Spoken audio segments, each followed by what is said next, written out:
سیرت ابن ہشام میں یہ موجود ہے کہ نبوت کا 11واں برس ہے، موسم حج بھی قریب آ چکا ہے، جزیرہ نما عرب کے دور دراز علاقوں سے لوگ فریضہ حج کی ادائیگی کے لیے مکہ پہنچ رہے ہیں، اور دوسری طرف دین فطرت کے مبلغ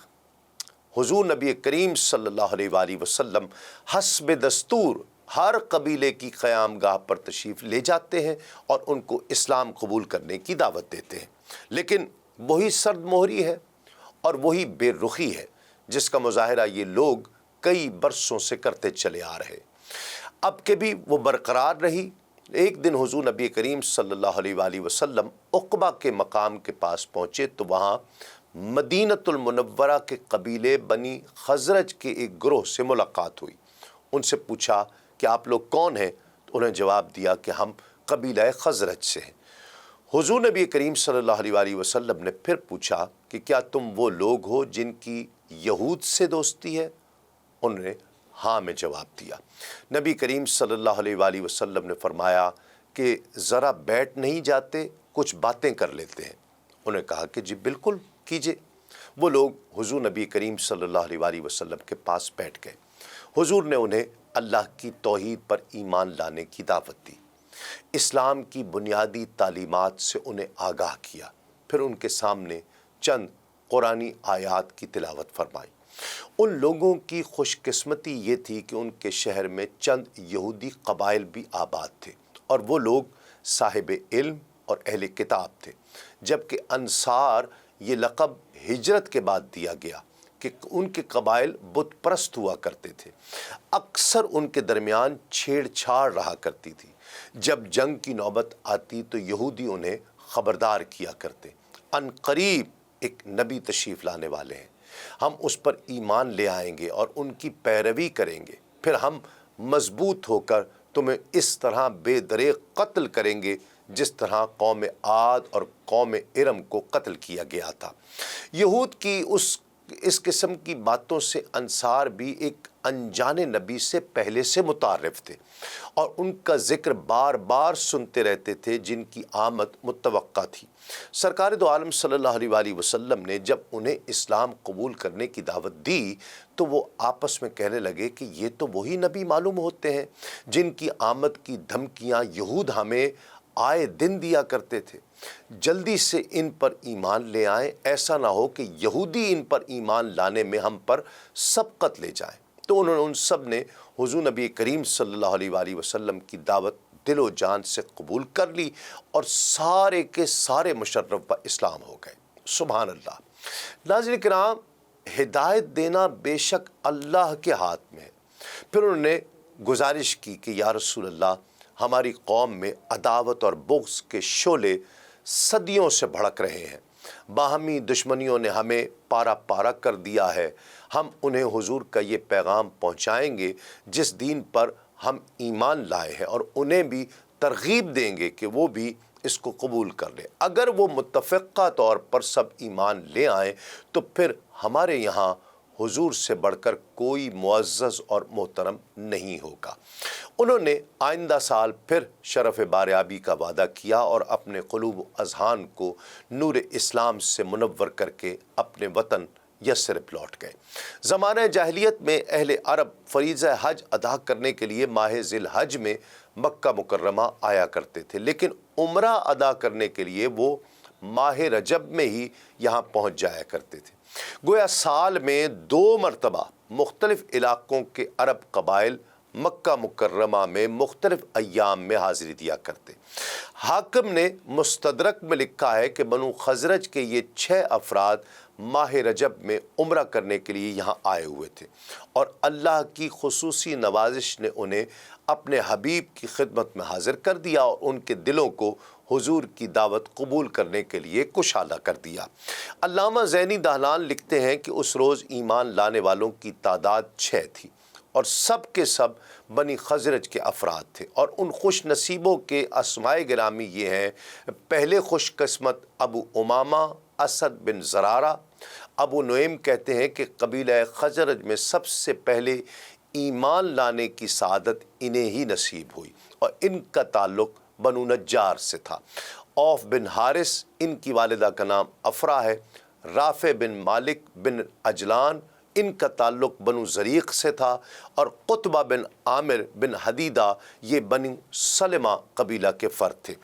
عقبہ بن عامر ان کا تعلق قبیلہ بنی حرام سے تھا۔ جابر بن عبداللہ یہ بنو عبید قبیلے سے تھے۔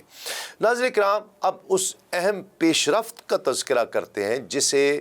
اسلام کی دعوت میں ایک اہم سنگ میل کی حیثیت حاصل ہوئی، یعنی بیعت عقبہ اولی۔ علامہ سہیلی لکھتے ہیں کہ وطن پہنچ کر مسلمان ہونے والے اہل یثرب نے نبی مکرم صلی اللہ علیہ وآلہ وسلم کے ساتھ اپنی ملاقات کا حال اپنی قوم کو بتایا اور نئے دین سے انہیں متعارف کروایا۔ انہیں یہ بھی آگاہ کیا کہ ہم نے اس دین کو قبول کر لیا ہے، اور اپنی قوم کے افراد کو بھی اسلام قبول کرنے کی دعوت دی۔ جو لوگ نبی مکرم صلی اللہ علیہ وآلہ وسلم اور دین اسلام سے اب تک ناواقف تھے، ان لوگوں کی کوششوں سے وہ بھی متعارف ہوئے، اور اس طرح یوں سمجھ لیجئے کہ گھر گھر حضور کا ذکر خیر ہونے لگا۔ اگلے سال 12 نبوی کے حج کے موقع پر یثرب کے 12 آدمیوں نے حضور نبی کریم صلی اللہ علیہ وآلہ وسلم کے دست اقدس پر منا کی اسی گھاٹی میں چھپ کر بیعت کی۔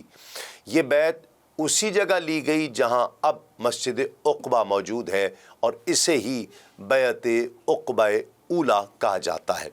سیرت ابن حشام اور سیرت ابن کثیر کے مطابق حضرت عبادہ بن صامت رضی اللہ تعالیٰ عنہ فرماتے ہیں کہ میں ان لوگوں میں شامل تھا جنہوں نے بیعت عقبہ اولی میں شرکت کی تھی۔ ہماری تعداد 12 تھی۔ جن امور پر نبی کریم صلی اللہ علیہ وآلہ وسلم نے ہماری بیعت لی، ان کی تفصیل یہ تھی کہ اللہ کے ساتھ کسی کو شریک نہیں ٹھہرائیں گے، ہم چوری نہیں کریں گے، بدکاری نہیں کریں گے، اپنی اولاد کو قتل نہیں کریں گے، کوئی جھوٹا الزام نہیں لگائیں گے جو ہم نے خود گھڑ لیا ہو اپنے ہاتھوں اور پاؤں کے درمیان، اور آپ کی نافرمانی نہیں کریں گے کسی بھی نیک کام میں۔ ان امور پر بیعت لینے کے بعد حضور نبی کریم صلی اللہ علیہ وآلہ وسلم نے فرمایا کہ اگر تم نے اس معاہدے کو پورا کیا تو تمہیں جنت ملے گی، اور اگر تم نے کسی شرط کو پورا نہ کیا تو تمہارا معاملہ اللہ کے سپرد ہوگا، چاہے تو عذاب دے اور چاہے تو بخش دے۔ جن امور کو بجا لانے کے معاہدے کا یہاں ذکر کیا گیا ہے، ناظرین کرام، یہ بعین ہی وہی امور ہیں جن کی بجا آوری کا وعدہ ان خواتین سے لیا جاتا جو اسلام کو قبول کرتی تھیں، اور جن کا ذکر سورۃ الممتحنہ کی آیت میں کیا گیا ہے، اور وہ آیت مبارکہ کا ترجمہ ہے کہ اے نبی، جب حاضر ہوں آپ کی خدمت میں مومن عورتیں تاکہ آپ سے اس بات پر بیعت کریں کہ وہ اللہ کے ساتھ کسی کو شریک نہیں بنائیں گی، اور نہ چوری کریں گی، اور نہ بدکاری کریں گی، اور نہ اپنے بچوں کو قتل کریں گی، اور نہ لگائیں گی جھوٹا الزام جو انہوں نے گھڑ لیا ہو اپنے ہاتھوں اور پاؤں کے درمیان، اور نہ آپ کی نافرمانی کریں گی کسی نیک کام میں، تو انہیں بیعت فرما لیا کریں اور اللہ سے ان کے لیے مغفرت مانگا کریں، بے شک اللہ تعالی غفور الرحیم ہے۔ ناظرین کرام، اگرچہ یہ آیت ہجرت کے بعد نازل ہوئی اور عقبہ کے مقام پر یہ معاہدہ جس کا ہم ذکر کر رہے ہیں یہ ہجرت سے پہلے کا واقعہ ہے، لیکن چونکہ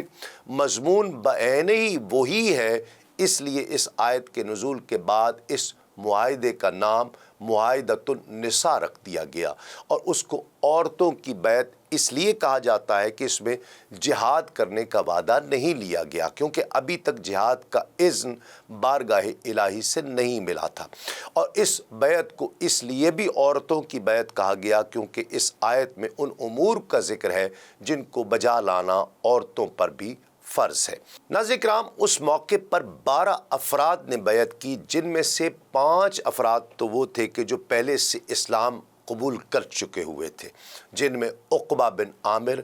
اسد بن زرارہ، عوف بن الحارث، رافع بن مالک اور قطبہ بن عامر۔ اسی طرح 7 نئے افراد شامل ہوئے، اور ان 7 شامل افراد کے نام یوں ہیں: معاذ بن حارث، ذکوان بن عبد قیس، عبادہ بن صامت، یزید بن ثعلبہ، عباس بن عبادہ، ابو ہیثم اور اویم بن سائدہ۔